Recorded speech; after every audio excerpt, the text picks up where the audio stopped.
ഖത്തറിലെ ഒരു കൂട്ടം മലയാളികൾ ചേർന്ന് തയ്യാറാക്കിയ ക്യാൻസർ ബോധവൽക്കരണ സന്ദേശം നൽകുന്ന ഹ്രസ്വ ചിത്രം ശ്രദ്ധേയമാകുന്നു. ഖത്തറിൽ പ്രവാസിയായിരുന്ന മലയാളി യുവതിയുടെ ജീവിതാനുഭവമാണ് ലവ് ഓക്സൈഡ് എന്ന സിനിമയുടെ പ്രമേയം. ക്യാൻസറിനെതിരെ ഒറ്റയാൾ പോരാട്ടം നടത്തുന്ന യുവതിയാണ് സിനിമയിൽ പ്രധാന വേഷത്തിൽ എത്തുന്നത്.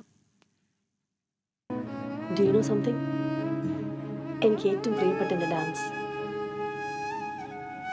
അതാണ് അവൻ എന്നിൽ നിന്ന് ഇല്ലാതാക്കാൻ നോക്കിയത്. മതി മതി, എനിക്ക് പ്രാക്ടീസ് ചെയ്യാൻ സമയമായി. ശരി, പോയിട്ട് വാ. അപ്രതീക്ഷിതമായി ജീവിതതാളം തെറ്റിക്കാനെത്തിയ അർബുദത്തെ മുറതെറ്റാതെയുള്ള ചികിത്സ കൊണ്ടും മനക്കരുത്ത് കൊണ്ടും നേരിട്ട പ്രവാസി യുവതിയുടെ ജീവിതമാണ് ലവ് ഓക്സൈഡ് എന്ന 12 മിനിറ്റ് ദൈർഘ്യമുള്ള സിനിമയിലൂടെ പ്രേക്ഷകർക്ക് മുന്നിലെത്തുന്നത്. ജീവിതം നിശ്ചലമായി പോകുമായിരുന്ന ഘട്ടങ്ങളിൽ കരുതലോടെ കൈപിടിച്ച് മുന്നോട്ട് നയിക്കുന്ന സൗഹൃദത്തിന്റെ പ്രാധാന്യവും സിനിമ ഓർമ്മിപ്പിക്കുന്നു. അജു വർഗീസാണ് ശബ്ദം. ഖത്തറിൽ പൊതുമേഖലാ സ്ഥാപനത്തിൽ ജോലി ചെയ്യുന്നതിനിടെ അർബുദബാധിതയായ തിരുവനന്തപുരം വർക്കല സ്വദേശിനി രജനി എന്ന യുവതി തന്നെയാണ് ചിത്രത്തിൽ കഥാപാത്രമായി എത്തുന്നത്. ഒട്ടേറെ പരിമിതികൾക്ക് നടുവിലും ഒരേ ദിശയിൽ യാത്ര ചെയ്യുന്ന സൗഹൃദത്തിന്റെ കൂട്ടായ്മയിൽ നിന്നാണ് ഇത്തരമൊരു സിനിമ യാഥാർത്ഥ്യമായതെന്ന് സംവിധായകൻ രതീഷ് ഫ്രെയിം ഹണ്ടർ പറഞ്ഞു. ഞങ്ങളൊരു കൂട്ടം ഫ്രണ്ട്സ് ചേർന്ന് ക്രിയേറ്റ് ചെയ്തൊരു ഷോർട്ട് ഫിലിമാണ് ഇത്. മോറോവർ ടീം എന്നല്ല ഉപരി ഒരു ഫ്രണ്ട്സ് ഞങ്ങളെല്ലാം ചേർന്ന് ചെയ്തതുകൊണ്ട് അതിൻ്റെ ആയിട്ടുള്ള ഒരു സന്തോഷം ഞങ്ങൾക്കുണ്ട്.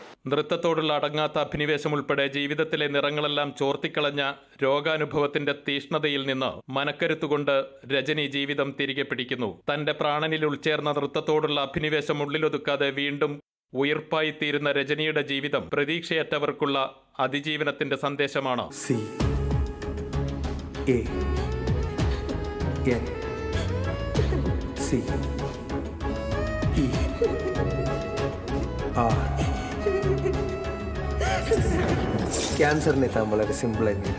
അർബുദം വേരുപടർത്തിയ നായികയുടെ പരിമിതികൾ മനസ്സിലാക്കിയാണ് സിനിമയിൽ നൃത്തച്ചുവടുകൾ ചിട്ടപ്പെടുത്തിയതെന്ന് കൊറിയോഗ്രാഫി നിർവഹിച്ച പ്രമോദ് പറഞ്ഞു.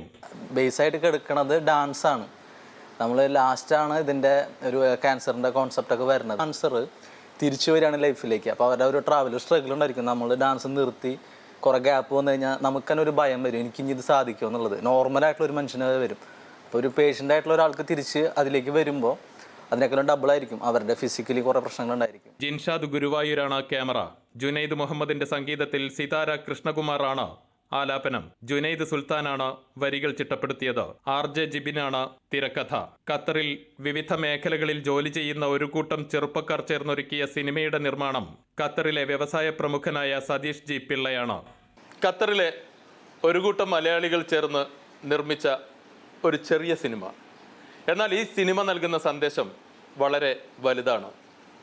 ദോഹയിൽ നിന്നും അൻവർ പാലേരി, 24.